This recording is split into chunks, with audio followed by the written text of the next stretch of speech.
Welcome to The Newsworthy. All the day's news in less than 10 minutes. Fast, fair, fun, and on the go. Thank you so much for tuning in. Today, the good and the bad. What experts are now saying about that historic meeting with North Korea.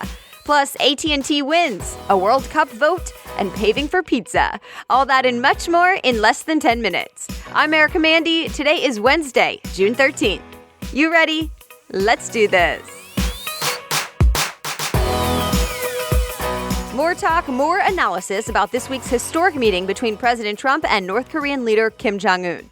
A quick reminder, the meeting happened in Singapore. The two leaders shook hands, talked for hours, and ended with a signed agreement.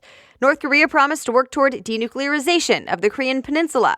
President Trump said he'll stop what he calls war games, basically military exercises held with South Korea.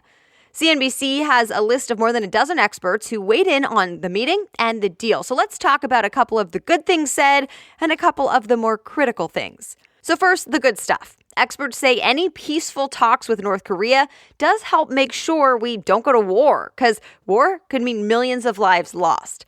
So sitting down in person and talking is a good first step. One expert called it a perfect outcome for now, saying a lasting deal takes time. But critics say that signed agreement is weak and the promises are vague. And they worry Kim Jong-un was able to force President Trump to the table by developing nuclear weapons. Not a great signal to send other countries. Also, critics don't love the ongoing compliments for a dictator who was responsible for major human rights violations. Almost all agreed on one thing, though. The success or failure of this whole thing depends on the next step. What really comes out of this? Stay tuned. AT&T now has the green light to buy Time Warner. A federal judge approved the $85 billion deal yesterday, even though the Justice Department tried to block it. So why does this matter? Well, for one, these are two huge companies. The number 2 wireless carrier in the U.S., AT&T, buying a media powerhouse. Time Warner owns Warner Brothers, HBO, CNN, and more. But also, Bloomberg reports this ruling paves the way for more mega deals that could change the landscape of telecom, tech, and media. In fact, now reports say to expect Comcast to announce a bid to buy 21st Century Fox. Yes, Disney was already planning to buy 21st Century Fox, so they may duke it out.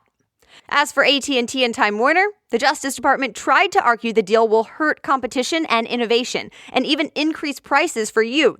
But it didn't work. AT&T says the deal is needed to have any chance against companies like Netflix and Amazon.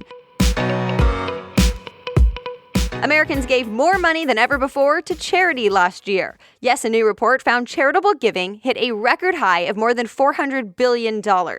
Altogether, giving was up more than 5% from 2016, but foundations alone saw a boost of more than 15%. Why? Well, big gifts from billionaires led the way. Where will the World Cup be? Well, this year it's in Russia and it all starts tomorrow. But a vote today will determine where the World Cup will be in 2026. Soccer officials from around the world will be voting today between two options, Morocco or a joint bid by the U.S., Canada, and Mexico. By the way, because there were some concerns about Trump's travel restrictions recently, the president gave out official letters to the officials voting saying players and fans from all the competing countries in the World Cup would be able to get visas.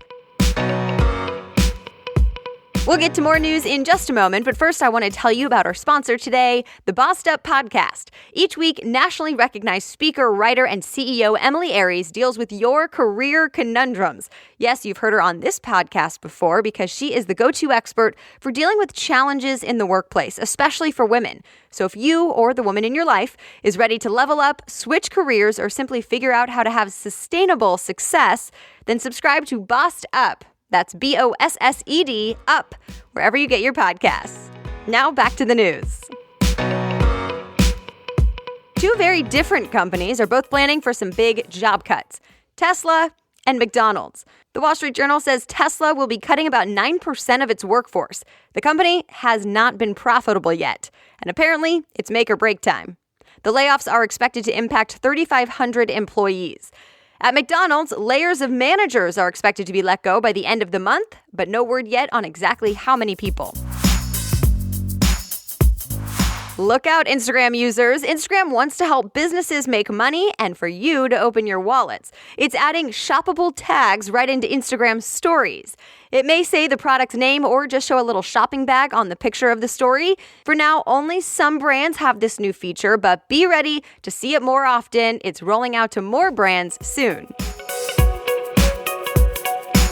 Much of the tech talk this week has actually been about E3. That stands for Electronic Entertainment Expo. It's the biggest gaming convention of the year. You know, interactive games for computers and consoles. Think Nintendo, PlayStation, and Xbox. And there have been some announcements from companies. For one, Business Insider says Nintendo's Super Smash Bros. Ultimate will release in December of this year. Today, 10 new states will be getting those extra Amazon Prime member discounts at Whole Foods. If you pay yearly or monthly for Amazon Prime membership, you can get 10% off sale items at the grocery store. And in some places, Prime members can get free 2-hour delivery. You do have to set it up using the Whole Foods app or your phone number.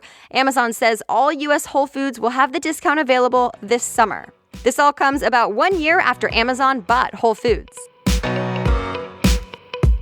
Well, apparently a big threat to good pizza is potholes, and Dominos is doing something about it. Yes, it seems to be another company's marketing stunt. This one is called Paving for Pizza. The good news about this one? Dominos is actually paying to help fix potholes in some towns and cities across the U.S. You can even go to a certain website to nominate your town. It's already hit a few towns like Athens, Georgia, and Burbank, California. Of course, the pothole that gets fixed will have Domino's logo on the new pavement with the slogan, "Oh yes, we did." And that's it. Thanks again for listening. Be sure to subscribe wherever you listen so you never miss an episode. And if you get value out of this, I would so appreciate it if you share it on social media and let your people know they should listen too. If you want to read more about any of the stories mentioned today, I list the links to all the articles I reference in today's show notes. So just go to thenewsworthy.com, click episodes, and then find today's date. The Newsworthy is ready for you every weekday by 4 in the morning Eastern Time, so I'll be back with more news tomorrow. Have a great day.